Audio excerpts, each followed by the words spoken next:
сәлеметсіңдер ме студенттер? Бүгін гидравлика пәні канал есептерінің негізгі түрлері және олардың шешу жолдары 7-ші тәжірибелік жұмыс. Естеріңізде болса, алдыңғы сабақта біз жасанды арналардың, яғни каналдардың көлденең қимасының гидравликалық элементтері деген дәрісін өткен болатынбыз. Сол жерде біз каналдарды түрлерін өттік және есептеу жолдарын өттік, Жези формуласын өттік, судың өтімін есептеуді формулаларын тапқан болатынбыз. Енді бүгінгі сабақта солардың есептеу жолдарын шешуді үйренетін боламыз. Бүгінгі сабақтың жоспары: каналдардың су өткізгіштік қабілеті, каналдағы су өтімін анықтау, канал табанының еңістігін анықтау, өтім қимасының элементтері мен орташа жылдамдықты табу.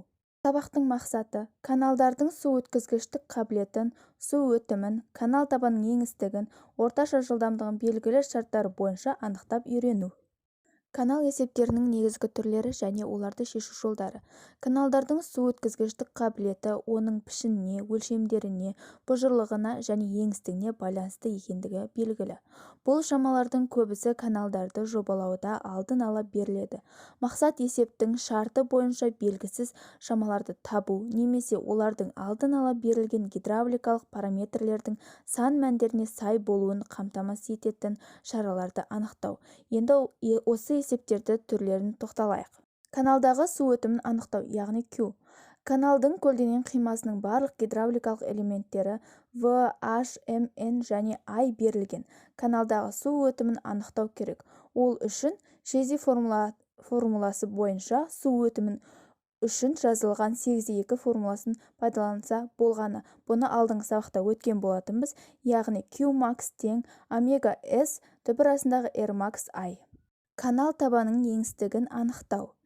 Үлкен Q, V, H және MN берілген. Канал табанының еңістігін I-ды анықтау керек. Есепті шешу үшін жоғарыда келтірілген формула бойынша омега X және R және S шамаларының мәндерін анықтап, Жези формуласына канал табанының еңістігін табады. Өтім қимасының элементтері мен орташа жылдамдықты табу керек. Q, N, M, I және өтім қимасының бір геометриялық параметрі. Трапециялық каналдар үшін V немесе H, ал параболалық каналдар үшін P немесе H берілген. Өтім қимасының белгісіз екінші геометриялық параметрін, сосын орташа жылдамдықты анықтау керек. Мұндай есептер іріктеу әдісімен шешіледі. Белгісіз параметрге бірнеше сан мәндері беріліп, Жези формуласы арқылы өтімді есептейді. Табылған өтім бастапқы берілген мәнге тең болғанша есептеу қайталана береді. Мұны оңайлату үшін өтімнің белгісіз геометриялық элементке тәуелділік графигін тұрғызу болады. График арқылы берілген өтімге тиісті геометриялық элементтің мәнін анықталады. Келесі есеп: Q, V, M, N және I шамалары берілген. Өтім қимасының элементтері V, H анықтау керек. Берілген V және I арқылы алдымен мына параметрлерді табады, яғни S түбір асты R тең V бөлінген түбір асты I және омега тең Q бөлінген V. Сонан соң трапециялық каналдар үшін іздеп отырған V және H шамаларды төмендегі екі белгісі бар екі теңдеулер жүйесін шешу арқылы анықтайды. Яғни омега тең жақша ішінде V қосылған MH көбейтілген H, X тең V қосылған 2H түбір астындағы 1 плюс M квадрат. Ендігі кезекте бүгінгі тақырыпқа сәйкес біздің тәжірибелік жұмыстың нұсқаулық картасы арқылы есепті шығарайық. Біздің бүгінгі алып отқан тақырыбымызға сәйкес суағардың енін, тегеурінін, өткізгіштік қабілетін анықтау. Жалпақ табалдырықты суағардың өткізгіштік қабілетін анықтау. Есептің берілгені: суағар ені су ағып келетін каналдың еніне тең, яғни V 5 метр, табалдырық биіктігі P 1 метр, суағардан бұрынғы судың биіктігі HVB 2,60 метр, су кіретін жердің формасы дөңгеленген R бөлінген үлкен H тең 0,2-ге, суағардан кейінгі судың тереңдігі H сигма тең 2,5 метрге. Шешуі: бүйірлік сығылусыз суағардың су шығын формуласы, яғни Q тең сигма N B көбейтілген M түбір астындағы 2G H0 3,2 квадрат. Судың ағып келу жылдамдығы v нулевой белгісіз болғандықтан есепті ізбесіз жуықтау тәсілмен есептейміз. Бірінші жуықтауда, яғни h нулевой тең h кішкентай v тең 2/6 минус 1 тең болады 1/6. Мәліметті оқулықтың 279 бетте 10-3 кестеден аламыз. Ол жерде r бөлінген үлкен h тең 0,2 және π бөлінген үлкен h тең 1 бөлінген 1/6 тең болады 0,625-ге. Шығын коэффициенті m тең болады 0,137 деп қабылдаймыз. Келесі кезекте көмілуін елемей анықтағандағы су шығынын анықтаймыз. Яғни жоғарыда берілген формулаға осы мәндерді орнына қойып есептеп шығарамыз. Мұндағы 2G, яғни тұрақты, G тең 9,181 мәні. Q-ді анықтап алғаннан кейін судың ағып келу жылдамдығын есептейтін боламыз. Яғни мұндағы V нулевой тең үлкен Q бөлінген үлкен V, H, V. Мұндағы мәндер жоғарыда берілгенде жазылып тұр.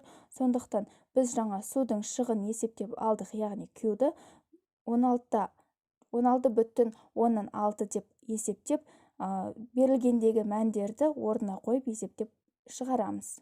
Ары қарай альфа нулевой көбейтілген v нулевой квадрат бөлінген 2G. Мұндағы альфа тұрақты 1, яғни мына жерден v нулевойды таптық, соны орнына қойып 2G бізде тұрақты.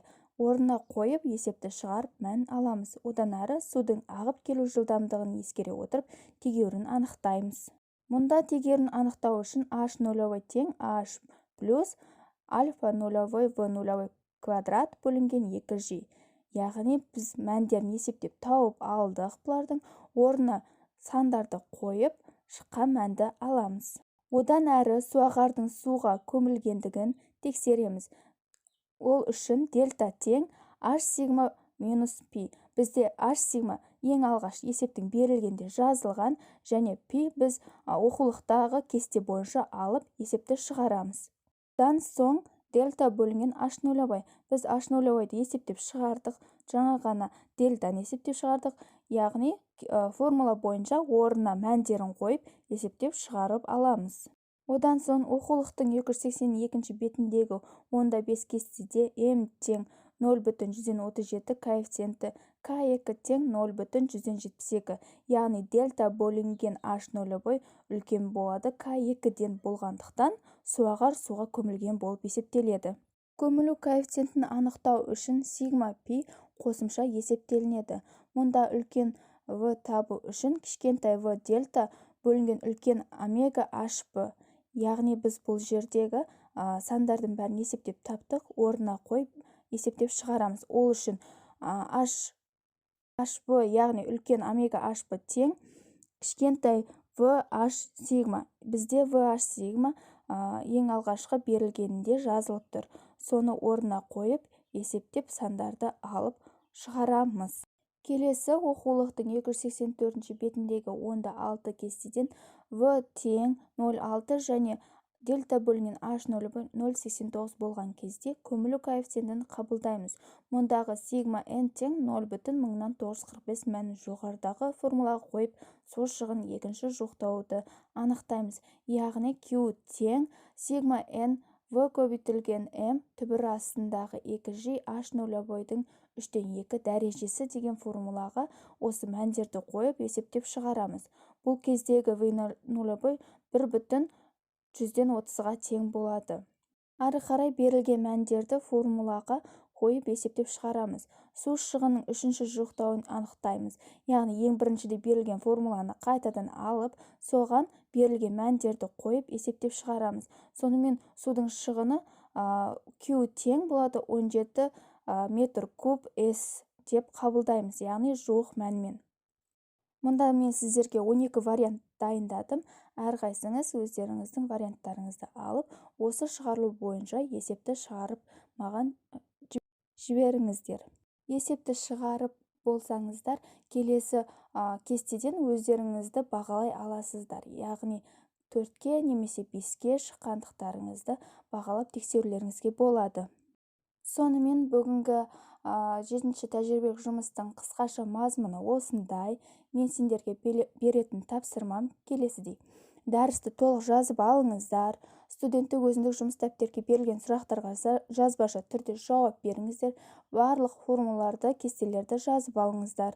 Төмендегі бақылау сұрақтарына жауап беріп, нұсқау картасы арқылы өздеріңізге берілген варианттар бойынша есеп шығарыңыздар. Сонымен қатар барлық тапсырманы орындап, маған Платонскқа